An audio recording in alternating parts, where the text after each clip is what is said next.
in my house. అంటే నీ గడ్డం అటు ఇటు కదులుతుండగా నా ఇంట్లో ఉన్న నా మేక గడ్డం గుర్తొస్తుంది. And also దాంతో పాటు the stool where you stand and and preach. నువ్వు నిలబడి ప్రకటిస్తున్న ఈ యొక్క పుల్పిట్ ఉంది కదా, not pulpit but the table. ఒక టేబుల్ ఉంది కదా, that belongs to me. ఆ టేబుల్ కూడా నాదే. After your preaching, నీ ప్రసంగం అయిపోయిన తర్వాత I want to take it away. నా టేబుల్ తీసుకొని పోవాలా. That's why I'm remaining here. అందుకనే కూర్చొని చివరి దాకా ఉన్నా. It will happen to me. That's why I may stop by 4:30. అది నాకు కూడా జరగవచ్చు కాబట్టి నేను అప్పటిదాకా ముందు ముగిస్తా. So we have been talking about the blessed hope of the church.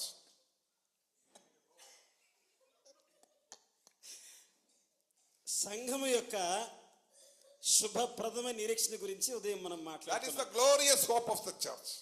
అది మహిమగల నిరీక్షణ. అది That is the healing hope of the church. అది ఎల్లప్పుడూ వాడబార నిరీక్షణ. అది That is the anticipating hope of the church. అది ఎదురు చూస్తున్న నిరీక్షణ. అది So how the church should continue from throughout the centuries until the rapture. మరి గత శతాబ్దాల కాలంగా ఆ సంఘం ఎత్తబట్టం కోసం సంఘం ఎలా ఎదురు చూస్తుంది. While the bridegroom is preparing our home, the New Jerusalem, మరి వరుడేమో నూతన యెరూషలేముని సిద్ధపరుస్తున్నాడు. for us to live there for more and live forever and ever. మనకి ఇక్కడ మనం యుగాలు ఆయనతో జీవించడం. Where there are no sorrows, tears, nothing. ఎక్కడైతే కన్నీరు దుఃఖం ఏర్పడదు. The Lord is going to wipe our tears. That's what the book of Revelation chapter 21 we read. ప్రకటన గ్రంథం 27 చెప్తుంది, ఆయన మన ప్రతి బాష్ప బిందువును తుడిచివేయును. So until then, అప్పటి వరకు the church is persecuted, సంఘము హింసించబడుతుంది, tribulated, మరి శ్రమల పాలవుతుంది, undergoing lot of problems. ఎన్నో కష్టాలు కూడా వెళ్తుంది. In Chhattisgarh, you cannot gather there. Chhattisgarh రాష్ట్రంలో ఈ విధంగా కూడుకోలేము. It is happening in independent India. మరి స్వతంత్ర భారతదేశంలో జరుగుతున్న నిజ వాస్తవం. Where there is freedom of speech. ఎక్కడైతే మరి ఆ భావ ప్రకటన స్వేచ్ఛ ఉందో, where there is freedom of expression, ఎక్కడైతే మరి స్వేచ్ఛగా మనం అనుకుని చెప్పే అవకాశం ఉందో, where secularism is there, ఎక్కడ మరి యొక్క స్వతంత్ర భారతదేశంలో if we cannot gather in India, మనము కలిసి కూడుకోలేము. how about the Arab countries? మరి ఇక్కడ ఎట్లా ఉంటే అరబ్ దేశాలు ఎట్లా ఉంటది? How about the Muslim countries? మరి ముస్లిం దేశాలు ఎలా ఉంటది? The church is undergoing all these things. ఓ సంఘము ఎన్ని శ్రమల నడుమ వెళ్తుంది. So what we need to do, అయితే మనం ఏం చేయాలి? we have to really tailor or prepare our mantle, which is the righteousness. ఎలాంటి కష్టాల నడుమ సంఘము తన యొక్క ఆ వివాహమునకు వస్త్రమును కుట్టుకునే పనిలో ఉండాలి. Which is the linen is the righteous deeds of the saints. ఓ సన్నపు నార వస్త్రం అంటే పరిశుద్ధుల నీతి క్రియలు. Then when you come over there, మీరు అక్కడికి ఆ భాగానికి వచ్చినప్పుడు chapter 14 14వ అధ్యాయంలో యోహాను 4 to 12 4 నుండి 12 వరకు ఉన్న వచనాలలో he reveals that to where he is going. ఆయన ఎక్కడికి వెళ్తున్నాడో ఆయన చెప్పాడు. Verse 12 he says, 12వ వచనం చెప్తున్నాడు to where he is going. ఆ ఎక్కడికి వెళ్తున్నాడో చెప్తున్నాడు. But 14 verse 28, can you read that? 14 నుండి 28 వరకు మీరు చదివినట్లయితే, can you read 28 verse 28? ఎవరైనా చదవండి యోహాను సువార్త 14:28. You have heard how I said unto you, నేను వెళ్ళి మీ యొద్దకు వచ్చేదని మీతో చెప్పిన మాట మీరు I go away and come again unto you. నేను వెళ్ళి మరలా వస్తాను. There is a promise. అక్కడ వాగ్దానం ఉంది. He is repeating that. ఆయన మరలా చెప్తున్నాడు దాన్ని. I am going now. నేను మీ యొద్ద నుంచి వెళ్తున్నాను. And come again unto you. మీ యొద్దకు మరలా తిరిగి వస్తాను. The Lord was confirming his promise of coming for the church. ఓ ప్రియులారా, సంఘము కోసము ఆయన తిరిగి రావడాన్ని మరలా ఆయన ఉద్ఘాటిస్తున్నాడు. Talking about what exactly he talked in 14:1 and 2. మరి 14:1 ఏం చెప్పాడో దాన్ని మరలా తిరిగి ఇక్కడ చెప్తున్నాడు. As he prophesied in verse 1, 2 and 3 of chapter 14. 14:1-2లో ఆయన ప్రవచనాత్మకంగా చెప్పిన మాటను మరలా చెప్తున్నాడు. Thus we would reduce here that దీన్ని బట్టి మనం చూసినట్లయితే chapter 13 to 27. 13 to 27. Verse 27. Chapter 14, verse 13 to 27. ఆ 14వ అధ్యాయము 13 నుండి 27 వరకు వచనాలలో I will repeat once again. నేను మరలా చెప్తా వినండి. He reveals where he is going. ఆయన ఎక్కడికి వెళుతున్నాడో ఆయన బయలుపరిచాడు. In verse 12. అది 12లో చెప్పాడు. Look into your Bible. మీరు బైబిల్ చూడండి 14:12లో ఎక్కడికి వెళుతున్నాడో చెప్పాడు. And then ఆ తరువాత he says in verse 23. 23లో చూస్తే 27. 27లో Yeah.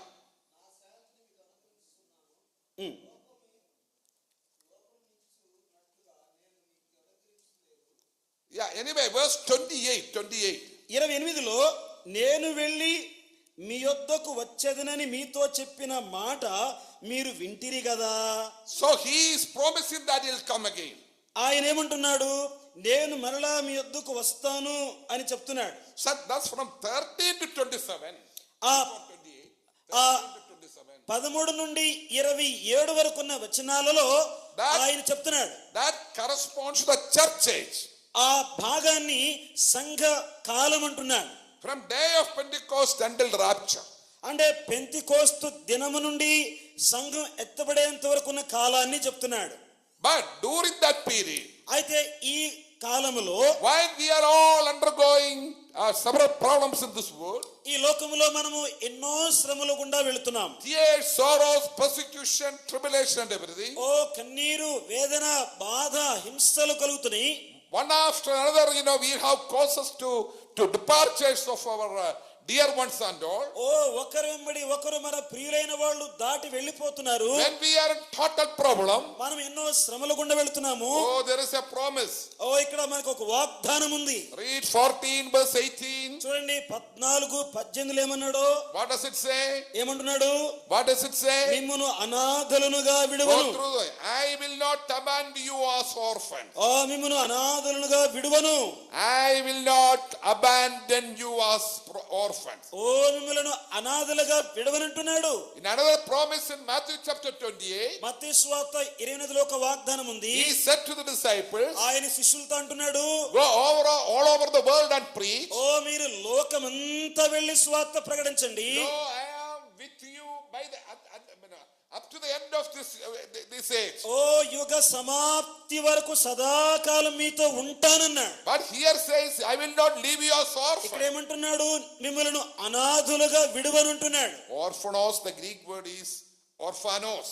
ఆ గ్రీకు పదము అనాథకు ఆర్ఫనోస్ అన్నాడు. That means దాని అర్థం ఏంటంటే not comfortless. ఏదో ఆదరించడం మాత్రమే కాదు. That means he will keep on to comfort you. ఆయన ఆదరిస్తూనే ఉంటాడు. So I will not leave you. మిమ్మల్ని నేను విడువను. I am with you always. నేను మీతో ఎల్లప్పుడూ ఉంటాను. So he is giving such teachings over there. ఓ ప్రియులారా, ఇక్కడ అలాంటి శ్రేష్టమైన బోధ ఇక్కడ చేస్తున్నాడు. Now, in order not to be abandoned as orphans, మరి మిమ్మల్ని అనాథలుగా విడవకుండా what the Lord has given to the church, those who are in any dispensation since day of Pentecost. Pentecost దినము నుండి నేటి వరకు ఏ కాలములోనైనా In any era. ఇంకా ఏం చెప్పాడు సంఘానికి? In any era. ఏ కాలములోనైనా సరే Church is everywhere. ఓ సంఘం ఎక్కడైనా ఉంది. Nobody can suppress the church. ఎవ్వరు కూడా సంఘాన్ని అణచివేయలేరు. Jesus said, I will build my church. యేసు ప్రభువు నా సంఘమునే కడతానన్నాడు. The gate of heaven shall not prevail it. పాతాళ లోక ద్వారములు దాని ఎదుట నిలవనేరవన్నాడు. Even the people, anti-Christian people persecute us. ఓ క్రీస్తు విరోధులైన వారు సంఘాన్ని హింసించినా గాని Church will exist. ఓ సంఘం నిలబడుతుంది. Church will survive. సంఘము కొనసాగుతుంది. If not in this place, another place. ఒకవేళ ఎక్కడ కాకపోతే మరొక చోట. Augustine, the church father, said, ఆ సంఘం యొక్క ఫాదర్ గా అగస్టిన్ అన్నాడు, the church is built upon the blood by the blood of the martyrs.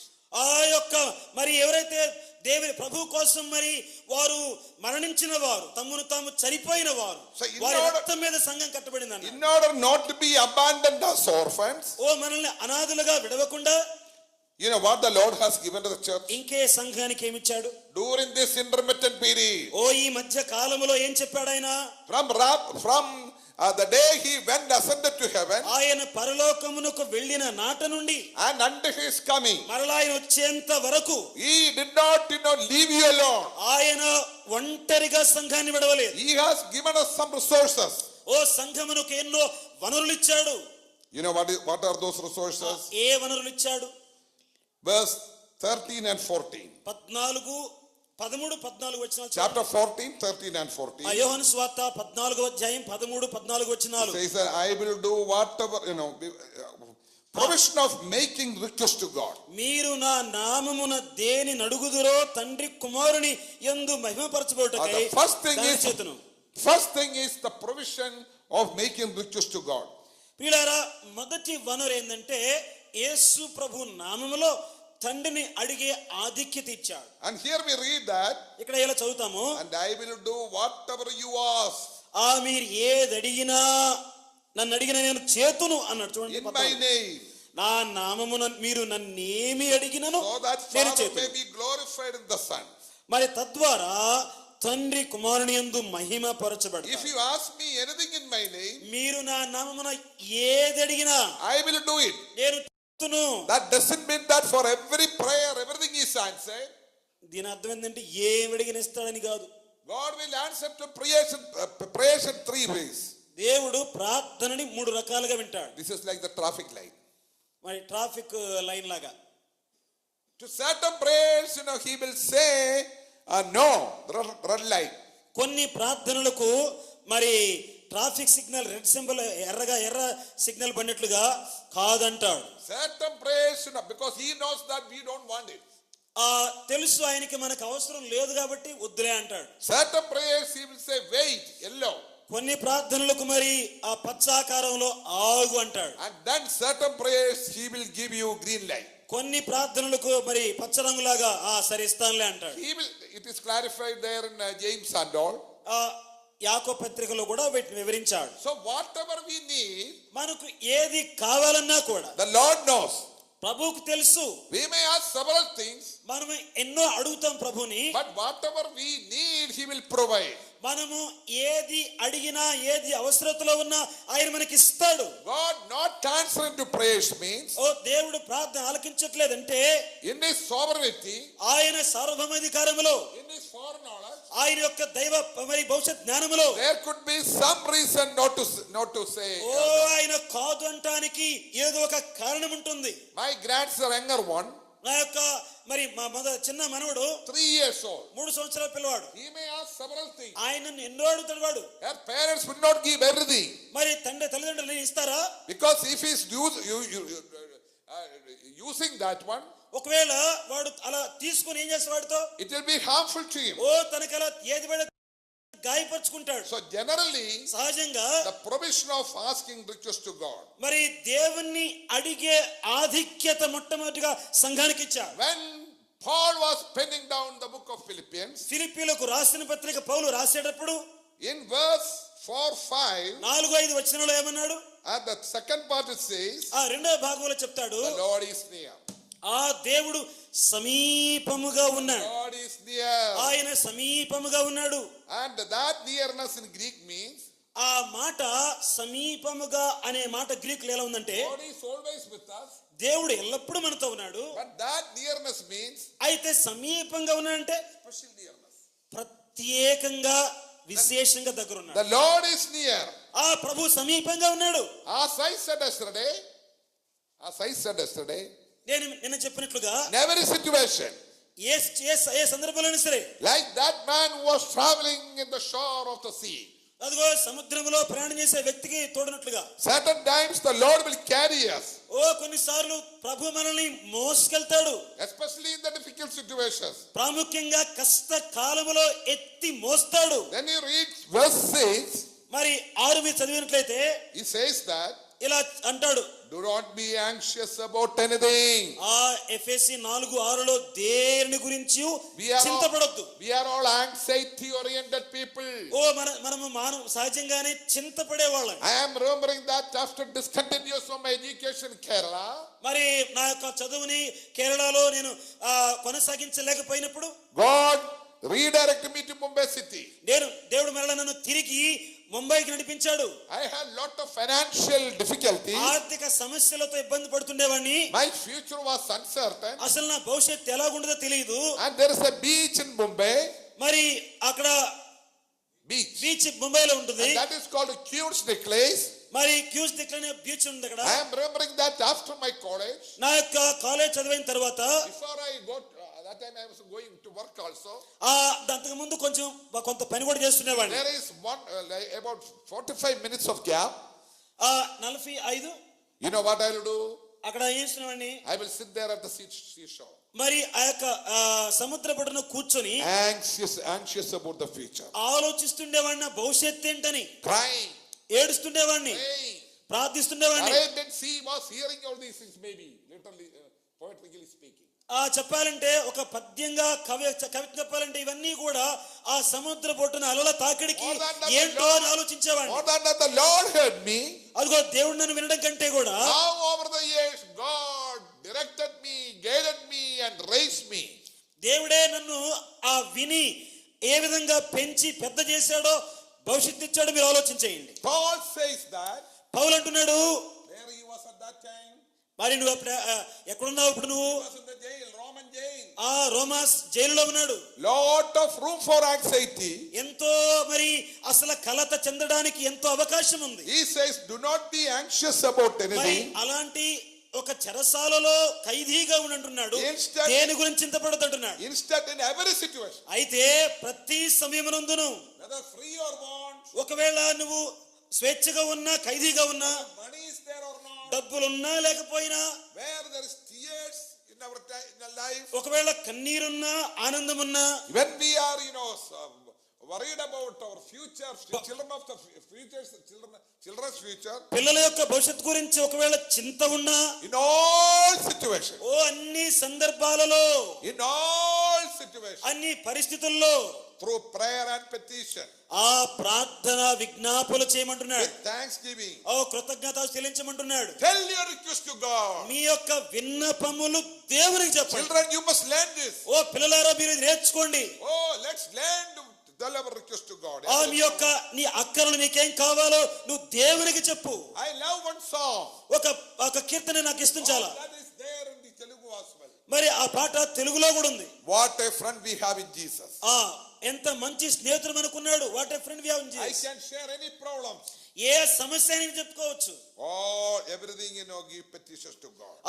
ప్రతి విషయము ప్రార్థన విజ్ఞాపనల ద్వారా ఆయనకి చెప్పమంటున్నాడు. So the provision of making request to God. పిల్లరా దేవునికి విన్నపాలు చేసుకునే ఆ వనరు సంఘానికి ఇచ్చాడు. He has not abandoned us. ఆయన మనల్ని అనాథులుగా విడవడల.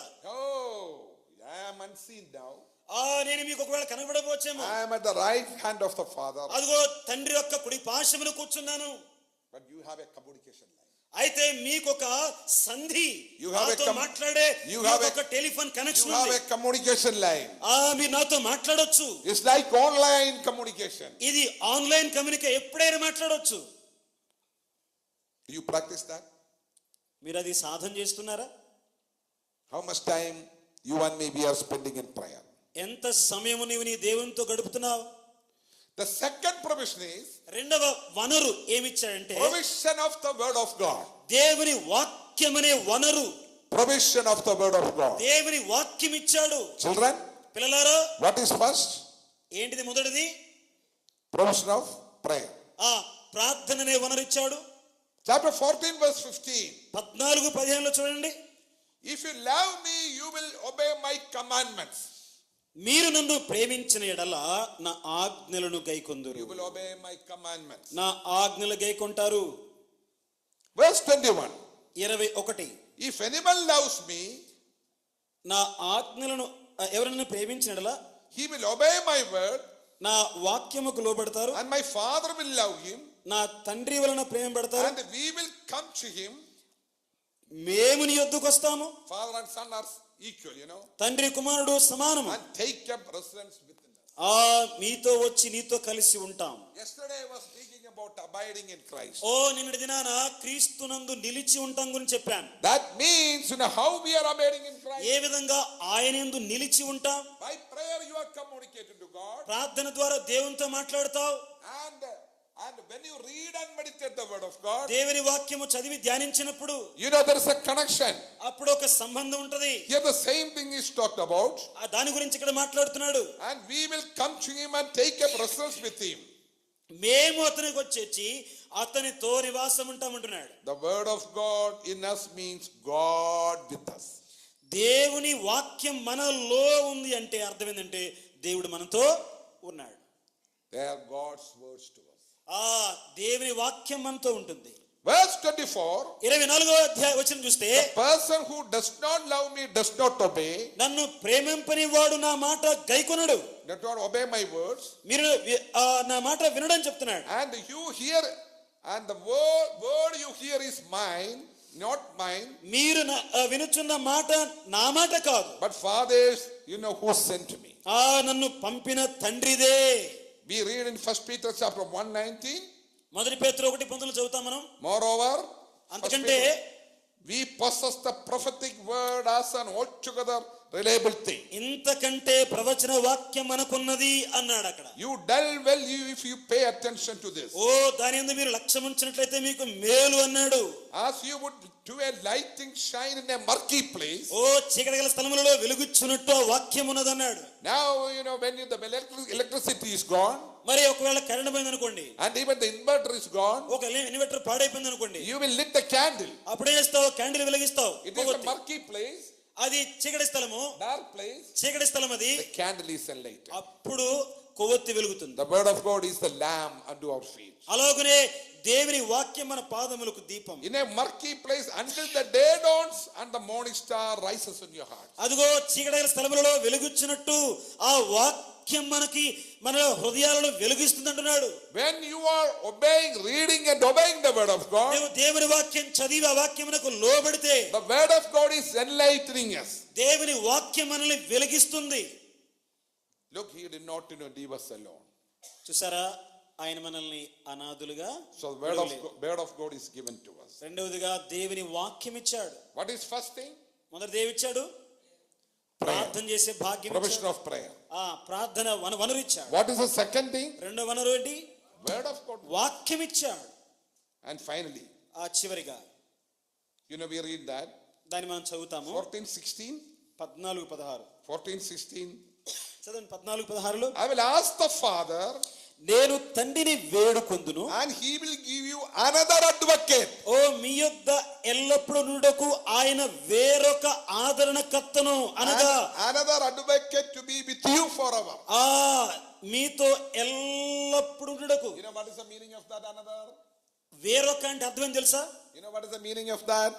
వేరొక అంటే another, there is two words are used in Greek. Greek లో వేరొక అంటే రెండు పదాలు ఉన్నాయి. One is alos.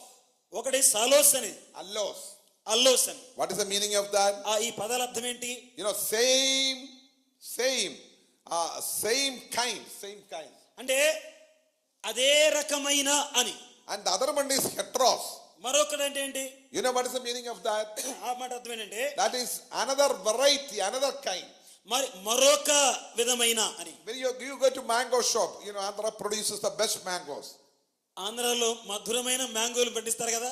And if you go to Andhra in a big shop where lot of mangoes are there. ఎక్కడైతే మంచి ఎక్కువ మామిడికాయలు అమ్ముతున్న ఆ షాప్ కి వెళ్ళారు అనుకోండి. Different types of mangoes are. రకరకాల మామిడికాయలు ఉంటాయి అక్కడ. And I will buy one. నేను కూడా కొంటాను. 1 kilo. 1 కేజీ కొంటాను. Then I decided. నేను అనుకుంటాను ఇంకిట్లా. I need one more kilo of the same kind. నేను మరొక కేజీ ఇలాంటి రకమే కావాలనుకుంటా. I will say, అప్పుడు అంటాను, alos 1 kilo. అలోస్ ఇంకో 1 కిలో ఇవ్వమంటా. Same kind. అదే రకం. Suppose I want another variety. So ఉదాహరణకు ఇదే వేరే రకం కావాలనుకో. I will say heteros, ఎట్రోస్ అనే ఇంకొక రకం అని అడుగుతా. That is another kind. అది వేరొక రకం KG. What Jesus says here? ఇక్కడ యేసు ప్రభువు ఏమంటున్నాడు? I will ask the Father. నేను తండ్రిని వేడుకుంటాను.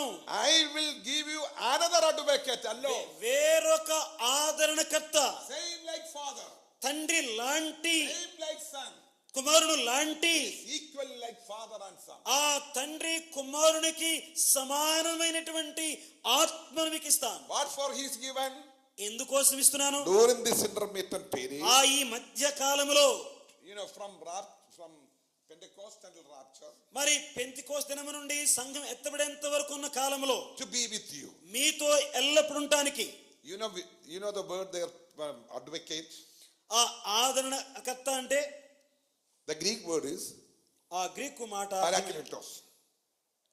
Parakletos. పారాక్లిటోస్ అనే మాట. You know what is the meaning? దాని అర్థం ఏంటంటే The one who stand beside us.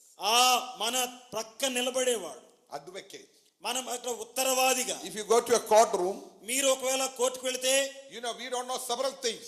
అక్కడ చాలా చదువుతుంటారు. But the lawyer is standing beside us. అయితే లాయర్ మన పక్కన నుంచొని ఉంటాడు. Advocate is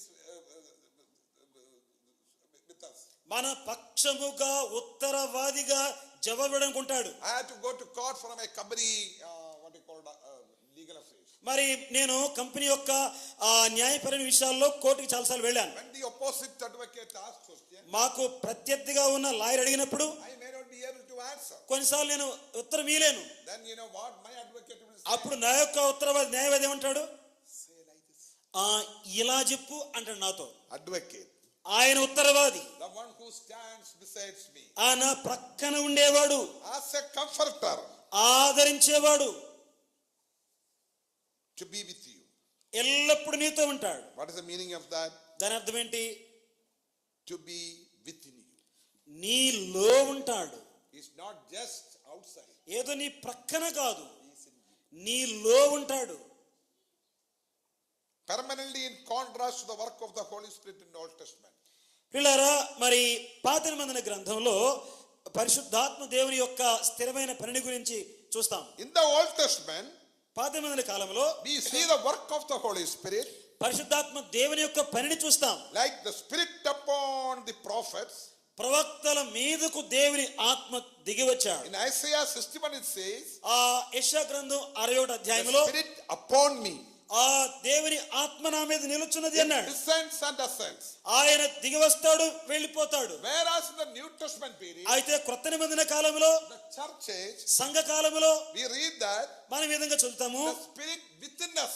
ఆ సంఘం మనలో ఉంటాడు. What a wonderful thought. ఎంత అద్భుతమైనటువంటి విషయం I ఇది. will give you an advocate. నేను మీకు ఒక వేరొక ఆదరణకి ఎత్తిస్తాను. Moment you receive the Lord as your personal savior, ప్రభువైన యేసుక్రీస్తుని సొంత రక్షణ స్వీకరించిన వెంటనే Holy Spirit will start dwelling in your heart. పరిశుద్ధాత్మ దేవుడు నీలో నివసిస్తూ ఉంటాడు. As an advocate, ఆదరణకర్తగా, as a guide. ఆయన నడిపించేవాడుగా. So the Holy Spirit permission. చూసారా, పరిశుద్ధాత్మ దేవుణ్ణి వరముగా ఇచ్చాడు. That's why in 1 Corinthians chapter 14:19, అందుకనే ప్రియులారా, 1 కొరింథీ 14:19లో, your body is the temple of the Holy Ghost. 3:19 or 6:19? 1 Corinthians 14:19. 1 కొరింథీ 14:19లో, your body is the temple of the Ghost, మీ దేహము దేవునికి ఆలయమైందన్నాడు. which in you, అంటే నీలో ఉంటాడు ఆయన. not without. నీవు లేకుండా, నీలో కాకుండా, In you. నీలో. If you are a true believer, నీవు నిజమైన విశ్వాసి అయితే the Holy Spirit is within you. పరిశుద్ధాత్మ దేవుడు నీలో ఉంటాడు ఆయన. That's why in 1 John 3:24, అందుకనే 1 యోహాను 3:24లో, we know that he abide within us, in us, అదిగో ఆయన మనలో నివాసం ఉంటున్నాడు. by the Spirit which he has given to us. ఆయన మనకు అనుగ్రహించిన ఆత్మ ద్వారా ఉన్నాడు మనలో. He will guide you. ఆయన మనల్ని నడిపిస్తాడు. How he will guide to you? ఏ విధంగా నడిపిస్తాడు ఆయన? If you are sinning, ఒకవేళ నువ్వు పాపం చేస్తుంటే he will be grieving. ఆయన దుఃఖపడతాడు. If you are on the wrong path, నువ్వు తప్పు మార్గంలో ఉంటే the Holy Spirit will speak to you through the word of God. దేవుని వాక్యము ద్వారా పరిశుద్ధాత్మ దేవుడు నీతో మాట్లాడతాడు. Today the Holy Spirit doesn't speak like the Old Testament. పాత నిబంధన కాలంలో లాగా నేటి దినాలలో పరిశుద్ధాత్మ దేవుడు మాట్లాడు. Rajan Thomas. ఓ రాజన్ థామస్ No.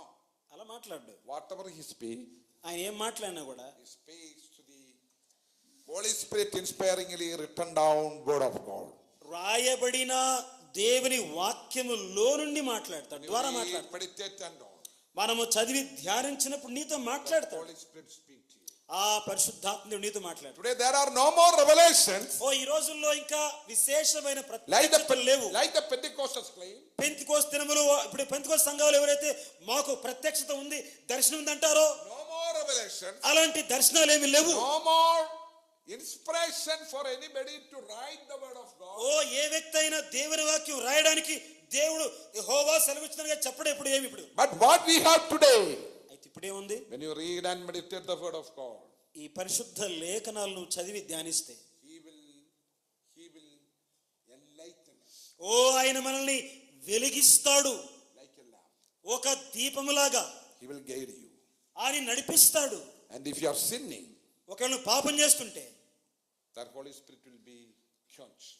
అదిగో పరిశుద్ధ ఆత్మను ఆర్పినట్లే దుఃఖపడతాడు. He will be grieved. ఆయన దుఃఖపడతాడు. He will not go from you.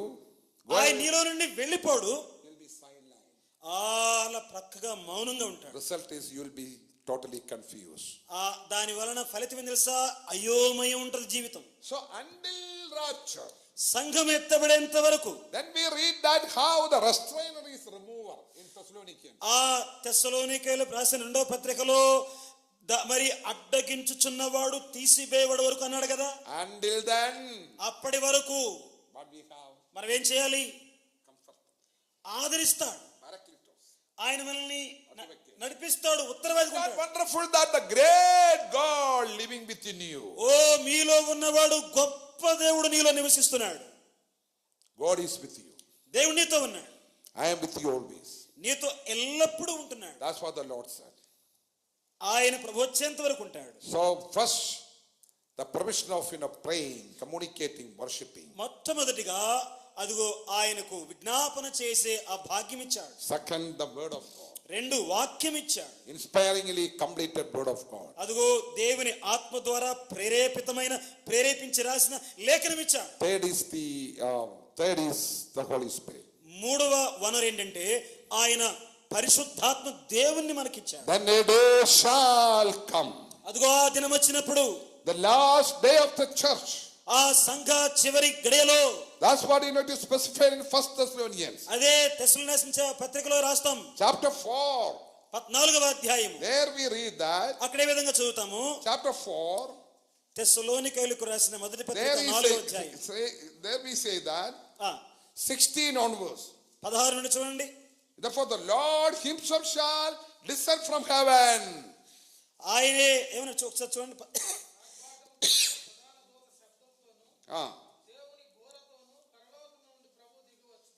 Then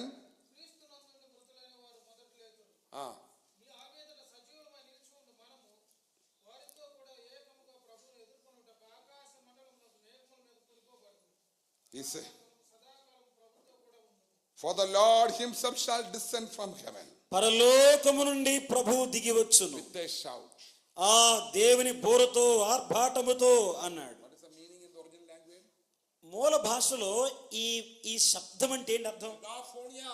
మెగాఫోనియా అన్నాడు. Oh, great shout. ఓ పెద్ద శబ్దం, అది ధ్వని. What is going to be that shout?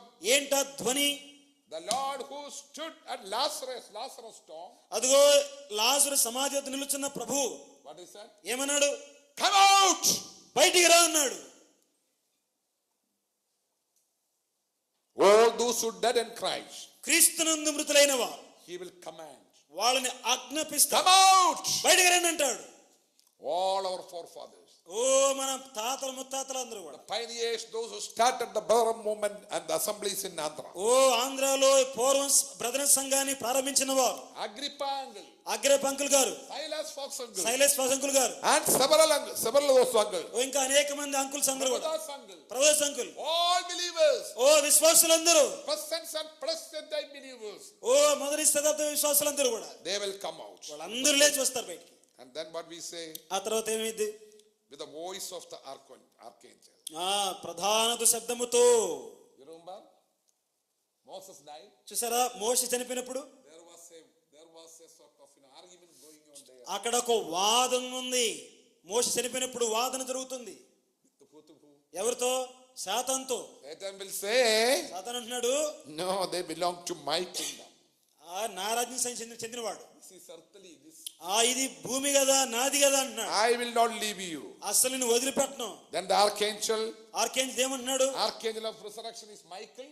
అదిగో మిఖాయేలు ఏమంటున్నాడు? He will say that. ఆయన అంటున్నాడు, release. వదిలిపెట్టు. Release. వదిలిపెట్టు అంటున్నాడు. And with the trump of God.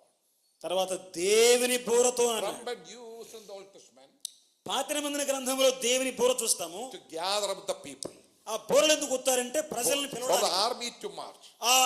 సైన్యం యుద్ధానికి వెళ్ళడానికి. వెళ్ళడానికి. Those who dead in Christ. క్రీస్తునందు మృతులైన వారు. Those who are living at that time. Suppose the Lord comes now. ఆ గడియలో ఒకవేళ ప్రభు ఇప్పుడు వస్తే సజీవులమై ఉన్నవారు. Then in Christ shall be resurrected. క్రీస్తునందు మృతులైన వారు తిరిగి లేస్తారు. And those who are living at that time. ఆ టైంలో సజీవులు ఉన్నవారు. They are not dead. వారు చనిపోలేదు. They will be transformed.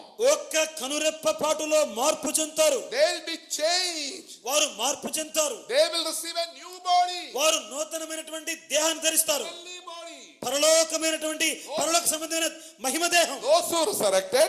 ఎవరైతే పునరుత్థానం They చెందారో will get a heavenly body. వారికి పరలోక సంబంధమైన దేహం వస్తుంది. Glorious body. మహిమగల దేహం. And those who are living at that time. ఆ గడియలో నివసిస్తున్నవారు. They will get a transformed body. వారు మార్పు చెందిన దేహం పొందుతారు. Which is able to walk and live in heaven. Oh.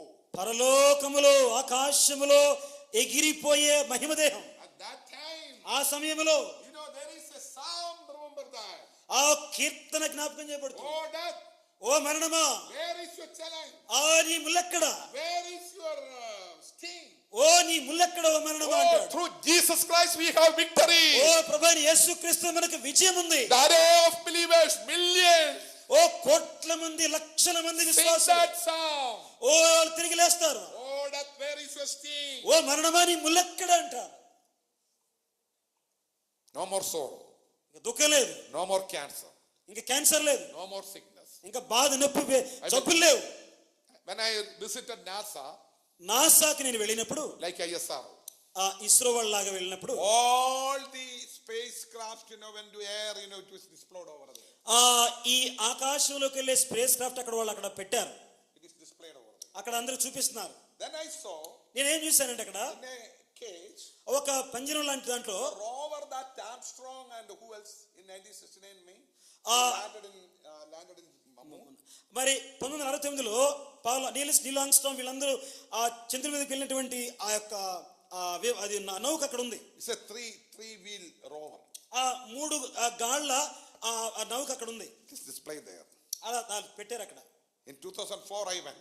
2005లో వెళ్ళాను అక్కడ. 2005. 2005లో అక్కడ వెళ్ళాను నేను. Then I asked the guy. అక్కడ ఒక చెప్పాను, అడిగాను. She's an American lady. America lady ఆమె. Then I asked her in her language. ఆమె భాషలో అడిగాను నేను. Ma'am, is it possible to drive this rover on the earth? Madam, దీన్ని నేను ఇక్కడ భూమి మీద నడిపించొచ్చా అని అడిగా. ఆమంది, ఎంత మాత్రం వీలు కాదన్నా. We can't drive this rover on the earth. ఈ యొక్క నౌకను భూమి మీద నడపలేవు అన్నా. నేను because I've been a youth worker, so I act and mimic. ఆమెను అడిగా, ఎందుకని అడిగాను. Then she said, ఆమంది, Mr. Thomas, this is designed only for moon. ఇది చంద్రుని మీదే నడపడానికి తయారు చేశారు. Not for the earth. భూమి మీద కాదు. Like other cars. ఏదో వేరే కారులాగా. Like other cars. వేరే కారులాగా. Our body. మన దేహం. Taken from the dust. ఈ యొక్క మంటి నుండి తీశాడు. It is designed to live in the earth. ఈ భూమి మీద జీవించడానికి యోగ్యమైన ఈ దేహం. But the resurrected transformed body we get. అయితే పునరుద్ధానం చెందిన మహిమ దేహం.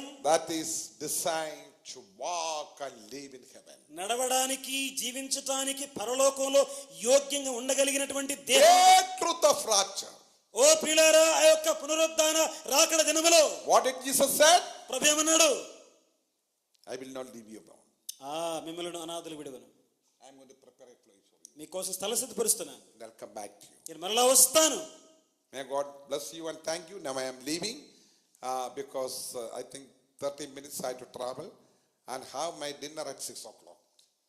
So I am leaving. Thank you very much. very much for all your cooperation. Prabhu Well మిమ్మల్ని ఆశీర్వదించును attendance, గాక. all the hospitality, especially the hospitality to Brother Joseph and sister and Jabez, for taking care of me according to my needs.